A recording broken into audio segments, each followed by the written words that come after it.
Welcome to the Business Sales and Acquisitions Podcast. This show is built around real conversations with people who have either bought or sold a business.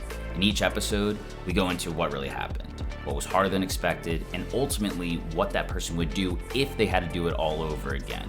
The goal of this podcast is to provide some insights to people who are either in the market to buy a business or thinking about selling their current one.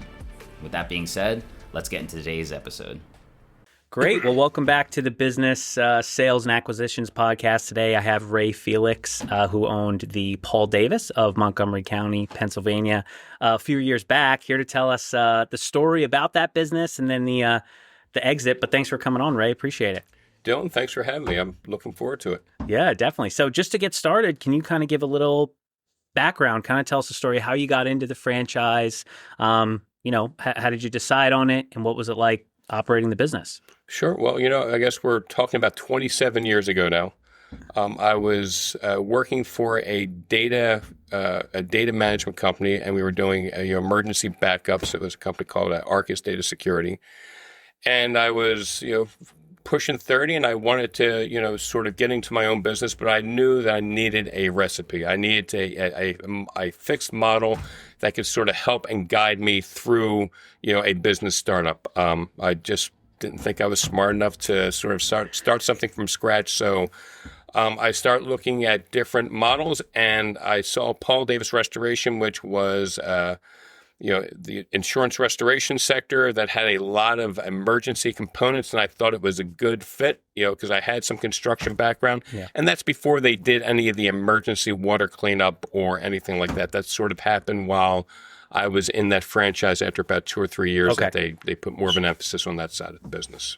Cool. So you picked it, you had the background in it, but you knew you wanted to do something, and you just kind of utilized that to guide your search. Correct. Yeah, and it felt like a good mix. I looked at a couple of other franchises. That one I felt like I could be successful doing that business. Yeah, and you started from scratch. Were you the first one in the area, or were there other ones locally? No, actually, the area that I picked up, Montgomery County, was considered scorched earth. They had a previous bad owner that had damaged some relationships with insurance companies and whatnot. So they were very, very tentative on making sure, as far as the person that they were going to put in there, because they knew they needed to sort of do some damage control in the beginning.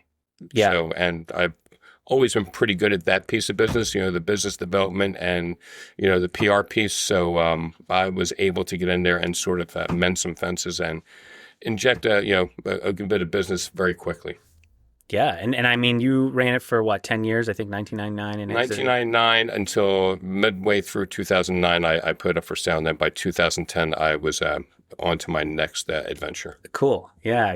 And then in that first kind of few years, I mean, were you kind of like, nose to the grindstone, like full time, like building everything? And it was, I left my day job and I just dived 100% in, and, I was, marketing, sales, I was out there on the streets. I was selling door to door. I was basically doing everything from soup to nuts. I owned it, lived it, the 12, 14, 16-hour days were all mine. Yeah. And you enjoyed it, right? I did. I love that business, and that's why I'm still in the same business, 25 years later. Right. Definitely. Yeah. So, I mean, that long period of time, you had success.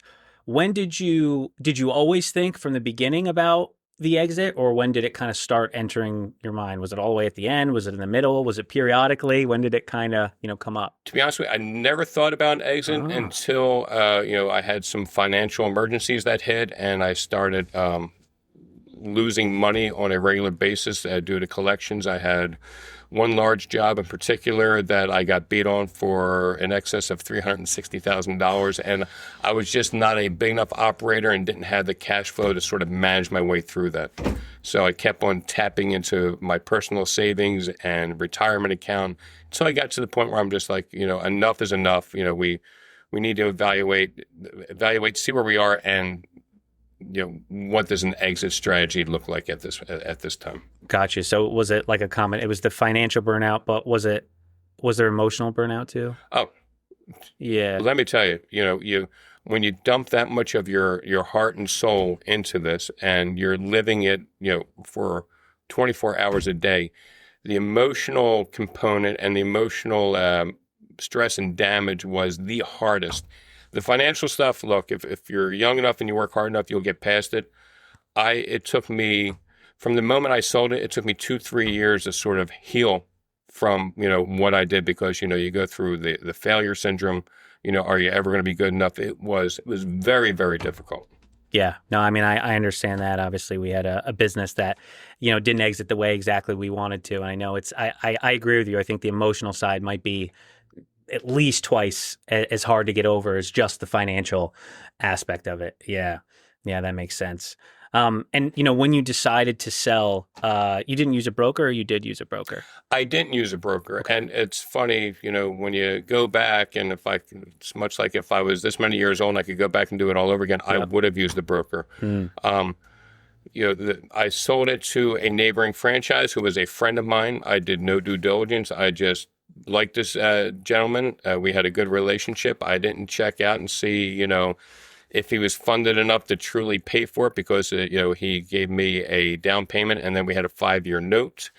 I didn't ask him what his business plan was. I felt almost desperate, and I, sold it for what I thought it was a fair number at the time. And less than 2 years later, he went out of business and defaulted on the note. So, which just added, a little bit more to that pain.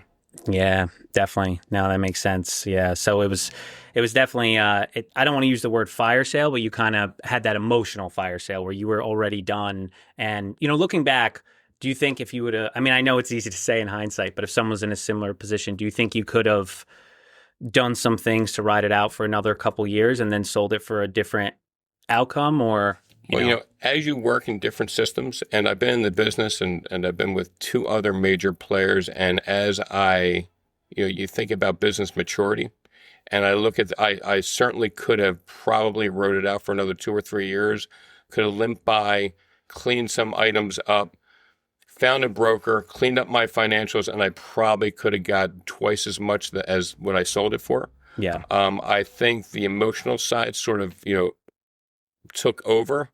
And the financial burden, I was just sort of burnt out and done with it, and it made me sell way too quickly. I would tell you that, one, if you think that you're smart enough to sell one of these things, think twice, think 3 times, do your due diligence, talk to other people, and educate yourself, because I didn't do that. Mine was a knee jerk. I'm done and I'm out. And at the end of the day, if I would have had a broker, I know that they would have won. They would have did some due diligence. They would have brought, pre-qualified people to the table to buy this thing. I would have negotiated better terms, because I had somebody that was motivated. And to be quite honest with you, they were going to be, they had financial gain also for getting the highest amount for it, and to make sure they had the right person at the table. Sure. My mind passed right through that, and I just wanted out at that point in time, which was, in hindsight, not a great decision on my part. The best time to prep your business to be sold is around 3 years in advance of the actual sale date. Now, as you can see from Ray's story, this is usually not the case. Most business owners wake up one day and are ready to be out. What that leads to is rushed or emotional decisions, not ultimately in your best interest in terms of a successful exit. And we don't want that to be the case for you here at the Turn Business Advisors. If you're thinking about selling in the near future, please reach out. We'll do a valuation of what your business currently sits at, and ultimately what optimization points can be enhanced in order to increase that sales price. Yeah, well, and you talked about this before we got on, and I think this is a key point for if you are a business owner. Restoration's a big one for this, but knowing your numbers, the difference between being profitable and having positive cash flow, right? And you being now in a similar business, what would you say to yourself at that time, that could have fixed some of those problems where you're probably profitable, but you didn't have the cash flow? Have you come up with systems, or are there systems that you wish you had? Well, it's a matter of having your finger on the pulse of where your money is going and where it's coming from, and understanding what those timelines look like, and being able to place a realistic timeline and expectation on when you're going to collect your money and how much is going to go out. Because I had a couple, I started out very well. I was almost the franchise of the year, the rookie of the year. It was all good. And then 2 or 3 years in, everything I made, I was dumping back in to start the mitigation setup. I built a training room in a warehouse. I expanded far too quickly. You go back and you look back, I should have either had a controller that I brought on board to sort of help me navigate those areas, and or an accountant that was familiar with my business, because in this particular business, the restoration side, you wind up floating your money far longer than a normal business. This isn't cash and carry. I could do a job today, but I may not get paid for 2, 3, 4 months. It was not a regular practice to collect draws back then, because you just wanted to get in there and start the work before you had money to secure it, knowing that the insurance companies were going to pay you. But depending on the insurance company and or the adjuster that was distributing those funds, it could take a long time, and then you had to get those funds from the property owner. So you're just stretching your dollars way out. You're relying on your lines of credit, and if you get 2, 3, 4 jobs, large jobs, you could be, your ledger could look fat and healthy 1 week, and then 2 weeks later, you're looking like, okay, how am I going to make payroll? Whoa. Because I have all this money on the street and I'm in the middle of 7 large jobs. How do I manage this?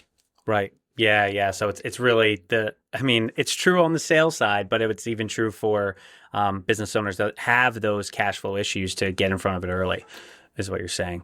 Yeah, that makes sense. So I know you touched on it a little bit, but how did you already knew that buyer, right? Did he reach out to you, or did you just kind of say, hey, I need to sell, and because you didn't use a broker, did you list it, or did you just go right to him? How did that relationship start, before the transaction? At the time, I owned 3 franchises. I owned Montgomery County, I owned Bucks County, and I owned Philadelphia.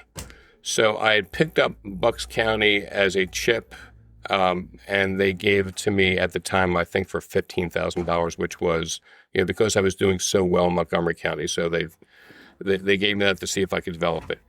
That was the first one I had sold probably 4 or 5 years in, and I sold it for, I think, $50,000. So I made a couple bucks on it, and that's why I sold it to this gentleman who I wound up selling Montgomery County to. So gotcha. We were very close. We were always talking. Finally got to the point where I said, look, I think I told him I was thinking about getting out, and I was gauging interest, and he was interested right off the bat. So we just start to have those conversations. Gotcha. Yeah. And then I know you said you didn't really do much due diligence besides being a friend. So what were kind of, as comfortable as you feel the terms of that seller financing? Because that's a common question we get is, what was it, like a couple years? Was it 5 years? It was a 5-year note for, I believe, $325,000. He gave me $75,000 down. So I was able to pay off my immediate debt. And then I was, for any long-term debt I had, I was going to pay off with that note. And, I had it planned out that within 3 years, I would be clear and free. And then I'd have 2 years where, I can make a couple bucks off of this thing. That was the plan. Unfortunately, because I didn't do enough due diligence to find out, what his financial position was. Yeah. A year and a half later, he went out of business. So everything that was it. Yeah. And obviously, you might have had some potential recourse, but that wasn't what you were trying to do, or you did take some? You know what? At that point in time, there was no recourse because I was using that note to pay some money that I'd owed the franchisor. So at that point in time, they just took it back and just washed it. Yeah, that was it. Yeah.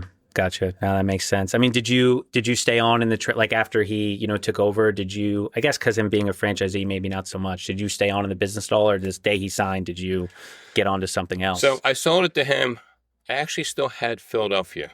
Oh, okay. So I had another friend, or actually a business acquaintance, that wanted to partner with me on the Philadelphia franchise because they had bought the Delaware County franchise. So for the next 8-9 months, I worked with that group, with Philadelphia, and was a partner. But we had a hard time getting traction in Philadelphia. And again, it was a partnership out of necessity, more so than out of want and knowing that relationship. And it deteriorated very quickly. I had one idea, he had another idea. So at the end of the day, we decided to just split ways. And there was, at that point in time, there was no sales that could even bring value to it. So I think I let it go for $25,000, and we just moved on. Yeah, man. Well, so about an 18-month period, you went from having built this thing to being totally out. What was that like emotionally? Because that's a big thing we hear from owners is, I think a lot of people's, I know mine still is wrapped up of being a business owner in this business. What was that like? Well, it was a long, arduous road back because, you feel, the overwhelming feelings of being a failure, like, oh, can I do this?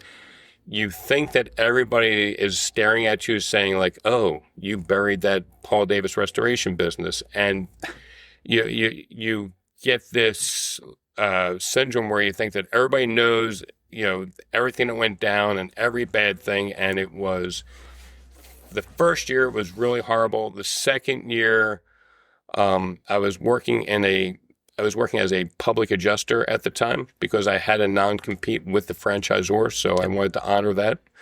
And I was in that, and then I started to realize as I was talking with adjusters and whatnot that I talked to the same people when I had my franchise that they didn't know. To be quite frank, they didn't care. Even if they did. It was, my perception was nowhere near or based in the reality of the moment. And then, 2.5 years later or 2 years later from the time I had sold it, I started with another large company, and again, they knew me, and they knew I had a good reputation in the business, and they didn't know any of the other stuff, nor were they interested in the other stuff. And you find out that, in this world and in this economy, businesses come, most fail, some succeed, but, that failure it doesn't define you. It took me probably close to 3 years to get there. And then I was able to use those life lessons to work myself up the ranks of the newer company. I don't know if I'm allowed to say that name or not. It was at Belfour Property Restoration. Yeah. And I used those failures to fuel my success there because, those lessons that were earned and learned the hard way became ingrained. And, a very good friend of mine once said, all these mistakes you made, he goes, one thing I can tell you, he said, you're not going to make them again because you felt the wrath, you understand why they happened to you, and you're going to be a huge asset to somebody, and or if you decide to open up another business, you're going to be far better for it. He said, and he said this early on before I could even say it, but I will tell you, it was a great statement, and it was a truthful statement because I'm living that right now. Now I use these lessons to help drive the businesses I'm in today. And, there are some things that are just non-negotiable with me, and that's collecting our money and the way we lay out draw schedules and the way we grow. It's very mindful. We talk about it. We make sure we have cash in place, and we're always thinking about worst case scenario. It sort of helped mold who I am today as opposed to who I was at that moment. So it does get better. And actually, you start to feel pretty good about it. In fact, sometimes you might even find yourself on a podcast talking about it. Yeah, exactly. Talking about these failures. Yeah. And, you're not worried about it because it's not what defines you. But you know what? It helped shape who you become. Now I guess we're talking almost, 16 years later. Yeah. Well, and I think success is kind of a loose term. First off, you were successful early, as you said, and you did sell. Right. I know, maybe it wasn't as ideal as you had thought, but you were a business owner, and you did exit. And I think hearing that is so awesome that there is life after death, so to speak. It's right. Like it was, the death of the quote unquote business for you, but it actually, those successes and the things you learned actually propelled you forward. It wasn't just, okay, well, now I have to, lick my wounds for the next 20 years, No, I'll compare it to raising a child. In the beginning, we have no idea what we're doing. And then, we're sort of feeling our way through in the dark. And then, when you have your second child, you're a little bit better. If you have a third child, you're even better yet. And then by the time they're raised, you realize like, wow, you know what? This worked, this didn't work. And I find myself having conversations with other people saying, well, this is what worked for me. Yeah. And this is what failed horribly. Yep. Having those very, very frank conversations and, the amount of insight that you gain and you start to feel like a pretty smart person in the room because of all the stuff that you did that was bad. Exactly. Wrong. Yeah. But now you're able to point it out before it happens. And look, if whatever I put out there can help somebody else sort of, create a better path for themselves so that they don't have to suffer the same failures that I did, man, let's go for it. Yeah. Let me help. For sure. Well, I think a good way to do that would be if you were talking to yourself and you can pick the moment, but what's the moment, and we all have different versions. I don't like to use the word regret, but of, examination. At that moment when you were in the business and whether it was thinking about selling or right before then, what would be your advice to yourself then? Take a breath, slow down. Don't rush into it. Really think it through. Because there were other ways that I could have made my situation better, but I had just emotionally checked out. And that's where I wish I would have had somebody else that I could have went to and bounced it off of. But whether I did and I just didn't do it because out of sheer embarrassment, and I would tell you there's no place for embarrassment or shyness in business. You got to be bold. You have to be out there and you can't be afraid of asking questions, bringing your opinions up and searching for the answers. I did a horrible job at that. And now it's how I am the most curious guy in the room. I will ask you 1,000 different questions because I'm curious and I want to know, why does it work for you? And how come that's working? How do I make it work? And I want to see exactly what you're applying to it. Where I was afraid that if I talked about what's not working, people would look at me differently. Now I realize as an older guy, I'm going to be 60, that, you know what, that's a strength. I tell people, I want you to ask questions. And if you don't understand something, please tell me you don't understand, because I want to help you understand it, because you are more valuable to me and to our company if you understand exactly what we're doing and why we're doing it. I'm a firm believer in pulling that curtain back so people can see exactly why we're asking you to do what we're asking you to do and why we're asking you to do it, so you can understand what's really behind there, instead of just saying, just do it. That's the worst thing I think any manager can tell anybody. I think you have to be transparent and let people know what they're doing, why they're doing it, and help them understand the process. Yeah, and in taking that breath, like I know it's hard to say now, but would it have been hard at that moment for you to imagine you being, because right now you're part of a 9-figure, pillar business in the same industry, in ServPro. At that moment, would that have been impossible for you to imagine? Because I think someone in the same position might be hard for them to see what's next. I think, yes, it was, but I think that's where, if I would have took that moment to pause and maybe, and went to some people, and instead of being embarrassed, but say, this is where I am, because I was friends with a lot of very successful business people. The embarrassment and the overwhelming feeling of defeat just prohibited me from doing that. My own insecurities. I would tell you, push that stuff to the side, seek out help, because one thing in this world, people want to help other people. Yeah. And I believe it in my whole heart. Whenever I ask for help, people want to try to help you the best they can with what they have. You just have to ask. Yeah, for sure. And I think especially, as a business owner, there's this element of everyone maybe thinks everyone else is doing better than they are. And you realize it's hard for everybody. Even the most successful owners are going through some form of struggle, whether it's, someone just got started a year ago, or you're running, a massive ServPro location. You were just telling us it's not all gravy every day. You know what I mean? And all the success you and your team have had. That's awesome to hear. Well, any other, advice or thoughts for somebody in a similar position? Or I would say, again, take a breath. Whenever possible, seek out people that do it well, find out what they're doing, how they're doing it. Don't be afraid to speak up. And your network is probably your strongest asset that you have. And I would remind people to use it, and don't let a setback or setbacks stop you from chasing your dream. You just have to figure out another way to get there, but use all the resources around you. Cool. Awesome. Well, thank you. Appreciate it. You're welcome. Well, until next time. All right, that's it for today's episode, and thank you for tuning into the Business Sales and Acquisitions podcast brought to you by the Term Business Advisors.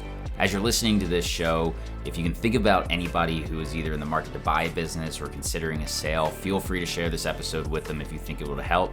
That's ultimately why we put this information together, to help give some insights on how the process really works. With that being said, we'll see you on the next one.